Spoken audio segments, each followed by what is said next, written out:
The look and feel of your workbook has a lot to do with the formatting choices you make. For example, let's add some formatting to this fitness chart. That'll make it easier to read and more visually appealing. We'll start by selecting the cell that contains Fitness Progress Chart and making the text bigger. In the Font group on the Home tab, locate the font size box.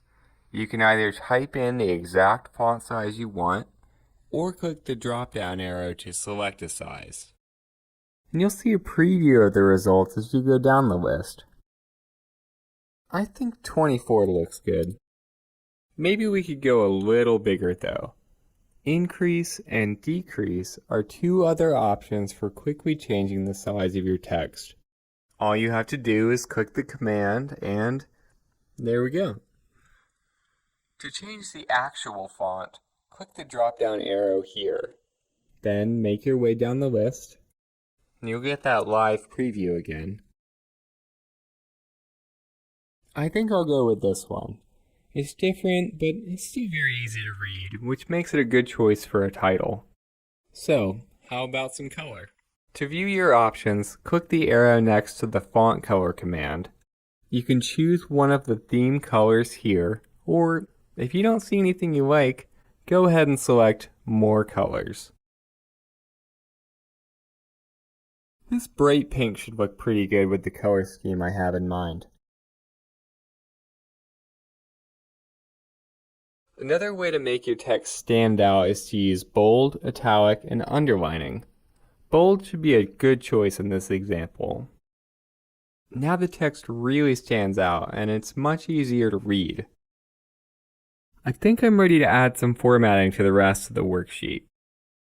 At a glance, it's kind of hard to tell the header row from the rest of the chart because it just isn't very distinct. We can easily fix that by giving the cells a unique fill color. All you have to do is open the menu next to the fill color command and make your choice. Dark gray should be a nice contrast to the pink we already used. Now I just need to change the color of this text to something lighter. You can also use cell styles to quickly apply different formatting in your workbook. Let's give it a try on the rest of our data here.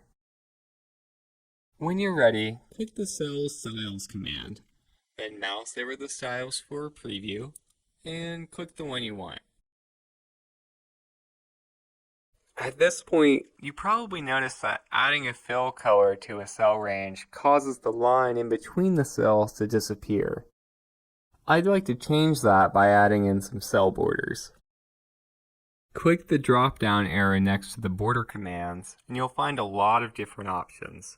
For example, you can add a top and bottom border, a thick outside border, and even different line colors and styles. For a border that goes all the way outside and in between the cells, choose all borders. Okay, one last thing I'd like to show you is how to change the placement or alignment of your text using the options in the alignment group. In addition to left, center, and right, text can also be aligned to the bottom, middle, or top of the cell. Aligning the text to the middle center should make this data really nice and easy to read. There we go. See what a big difference formatting can make? Not only does my spreadsheet look better than it did before, it's also easier to review the data.